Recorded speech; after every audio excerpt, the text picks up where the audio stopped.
Está começando agora o programa Boa Noite Rio Branco desta quinta-feira, dia 11 de abril de 2013, o último programa da semana. Estou aqui com você às terças, quartas e quintas-feiras e às sextas no Tribuna Livre. A apresentação é minha. Os nossos debatedores Narciso Mendes e Osmir Lima se encarregam das intervenções, dos comentários sempre precisos e inteligentes. Amanhã, a partir das 8h15, também 8h20 da noite no máximo, o Tribuna Livre transmite um debate sobre a PEC 37.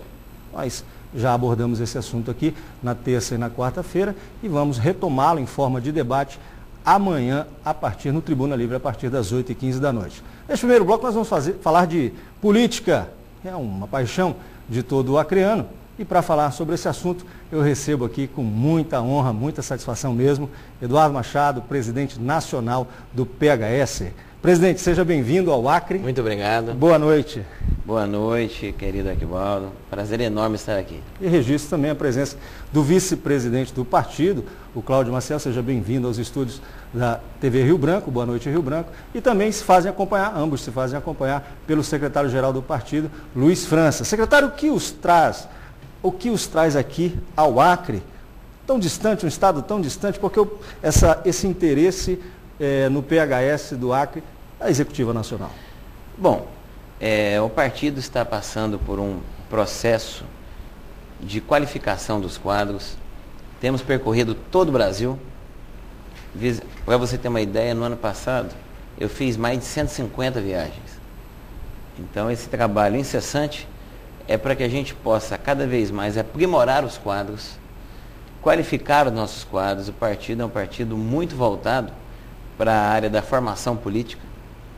Então não basta termos um partido forte em termos de número, queremos ter um partido forte qualitativamente. Pessoas que vestem a camisa, que conhecem os programas do partido, todo o conjunto de princípios, valores e verdades que nos norteiam, para que a gente possa ter um crescimento cada vez mais consolidado e pessoas identificadas com o modo PHS de fazer política. Presidente, o PHS não é um partido muito conhecido no estado do Acre. Se o senhor fizer uma pesquisa informal na saída aqui da emissora, o senhor perceberá que poucos conhecem o PHS. Não obstante isso, o partido tem uma longa trajetória no Brasil inteiro. O senhor podia falar um pouco sobre a trajetória do PHS? O PHS fez agora, no mês passado, 16 anos. 16 anos de história. O partido nasceu na cidade de Belo Horizonte e foi crescendo, se estendendo por todo o Brasil. Já chegamos a ter 4 deputados federais. Atualmente temos um deputado federal, temos 12 deputados estaduais e elegemos na última eleição 600 mandatários, vereadores em 17 capitais brasileiras, sendo que entre as principais capitais, Rio, São Paulo, Belo Horizonte, temos vereadores. Então, com isso, o PHS ganhou corpo. Hoje, o nosso crescimento no Brasil, ele é visto por toda a sociedade política em Brasília. E o principal é o nosso projeto para 2014. Em 2014, aí sim, o partido vem ganhando um corpo muito grande para conseguir chegar nas eleições do ano que vem e elegermos 15 deputados federais. Obviamente que os senhores, já que vieram até o Acre, contam com a participação do partido no Estado para atingir essas metas a que o senhor se referiu. Em que sentido o Acre pode colaborar, na sua opinião, presidente? Com certeza. Eu acredito que houve no Acre, historicamente, o partido não foi bem sucedido no Acre. Um partido, ele é formado pelas pessoas que o dirigem. Então, é um fato que não tivemos sucesso com os nossos dirigentes anteriores no estado do Acre. Um estado que eu gosto muito, já estive aqui há 20 anos atrás e levei a melhor impressão possível. Cheguei essa madrugada, já gostei muito também do que vi. E, infelizmente, para nossa tristeza, o partido nunca teve sucesso aqui no estado. Viemos conversar, estamos muito satisfeitos com as novas perspectivas que estamos encontrando aqui no estado. Acredito piamente que com a nova direção que assume agora o partido, teremos condições plenas de eleger deputado federal e de eleger 3 deputados estaduais na próxima eleição de 2014. O senhor já poderia adiantar para os nossos telespectadores quais estratégias serão usadas para se atingir esse objetivo? Com certeza. O PHS tem uma estratégia muito bem definida. Passa por chapa própria para deputado estadual. Com isso, eu vou dar um exemplo do que aconteceu no Rio de Janeiro. Rio de Janeiro tem 51 vereadores, sendo que mais de 30 vereadores perderam a eleição tendo mais de 20 mil votos. No entanto, nós conseguimos eleger um vereador com apenas 3.180 votos no Rio de Janeiro. Em São Paulo isso repetiu, em outras várias capitais. Por quê? Fazemos uma chapa homogênea, sem ter nenhum medalhão, e com isso a gente consegue fazer, entre uma chapa de iguais, eu faço uma brincadeira que é o seguinte: é um caminhão cheio de anão, o que levanta o pescoço consegue ser eleito. Boa. Então, com isso, a gente consegue fazer pessoas que têm uma identificação plena com o nosso modo de pensar política.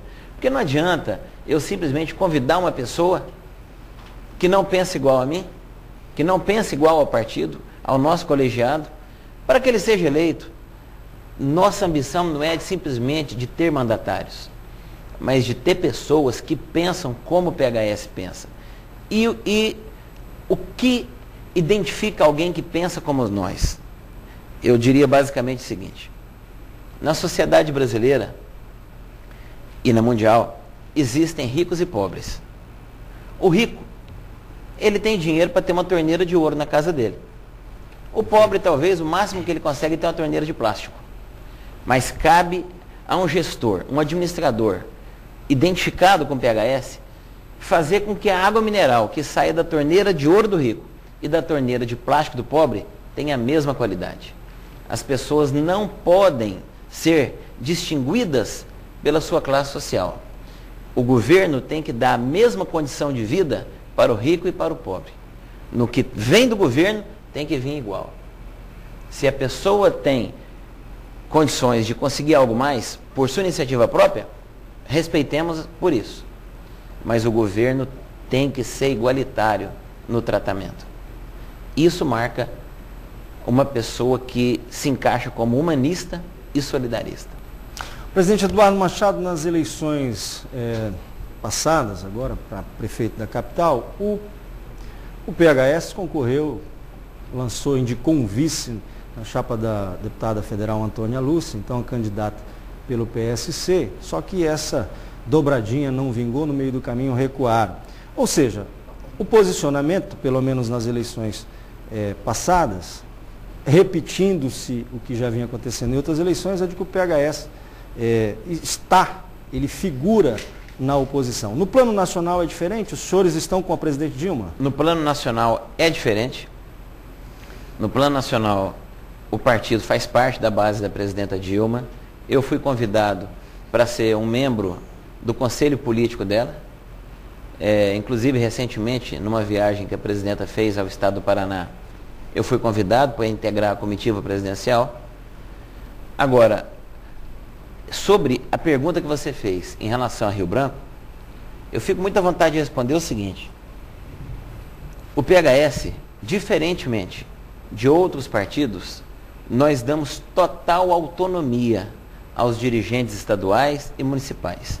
Não cabe à direção nacional vir apontar o dedo, vir dizer qual caminho devemos seguir aqui no estado do Acre.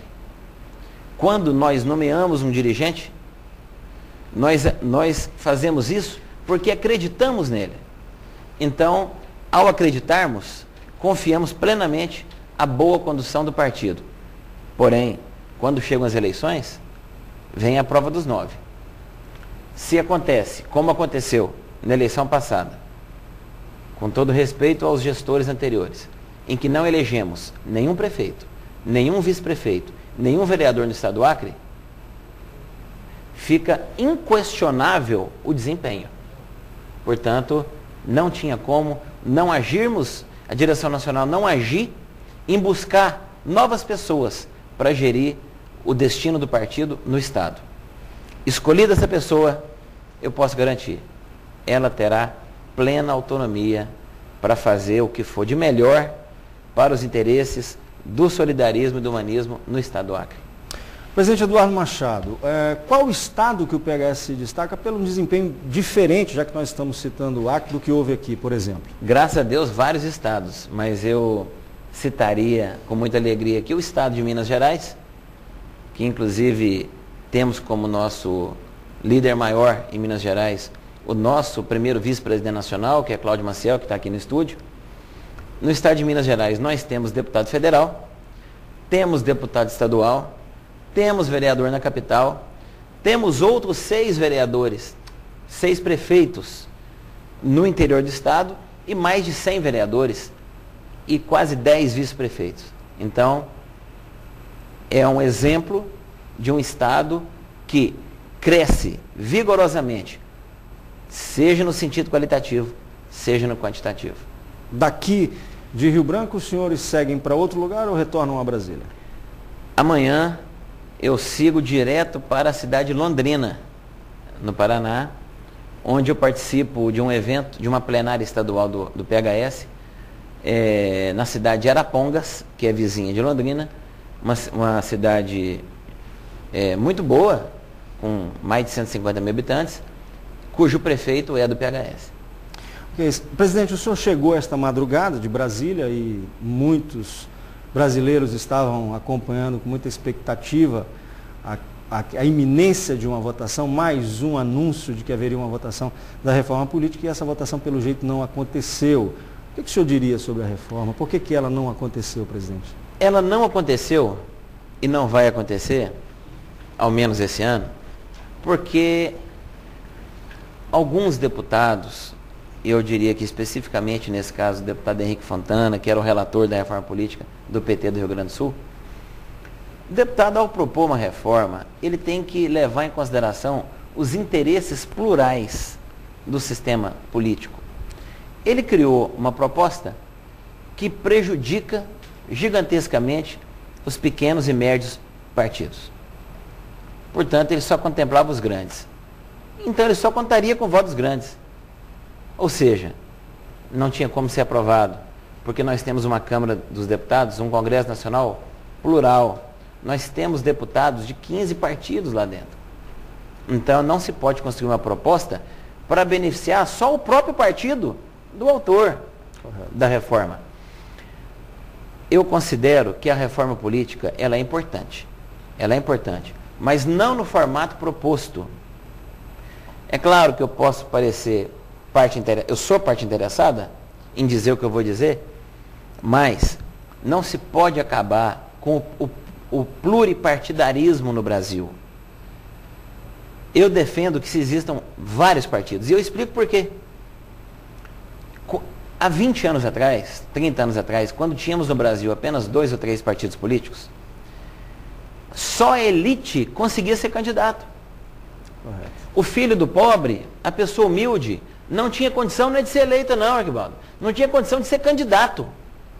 Isso é um absurdo. Isso é um atentado à democracia. Hoje não. Hoje, como temos 30 partidos no Brasil, qualquer pessoa de bem que quer ser candidata, ele é candidato. Cabe ao povo, cabe ao eleitor que está em casa escolher quem será eleito. Então isso não pode ser, esse direito não pode ser cerceado. O senhor acha que o Congresso Nacional, por exemplo, é heterogêneo? E essa heterogeneidade, ela é suficiente para retratar os níveis, as camadas sociais, a estratificação social que existe no Brasil? Ele poderia ser muito melhor. Ainda não é. Ele é pluripartidarista, mas é indiscutível que pelo sistema político ainda vigente no Brasil, e aí vem os pontos que eu que eu defenderia numa reforma política, mas que nós não teríamos tempo para estar discutindo aqui em poucos minutos, esses pontos eu diria o seguinte: o Congresso não é heterogêneo. São pessoas de vários partidos, mas que pensam muito parecido. Esse é um grande problema que cabe a nós, solidaristas, conseguir combater isso. Hoje temos apenas um deputado federal. Na próxima bancada, eu acredito que teremos 15. Mas eu digo mais, outros partidos que eu também confio bastante, também terão mais deputados. Aí eu acredito que a coisa começa a mudar. Cabe ao eleitor promover essa mudança. Certo. Presidente Eduardo Machado, do PHS, muitíssimo obrigado pela sua vinda. Eu que te agradeço gigantescamente. Boa noite, Rio Branco, e boa sorte na sua agenda aqui no Acre e no restante da agenda no Brasil inteiro. Obrigado. Obrigado a você também que nos acompanha. Vamos fazer o primeiro breve intervalo comercial deste programa e daqui a pouquinho nós voltamos. Não saia daí.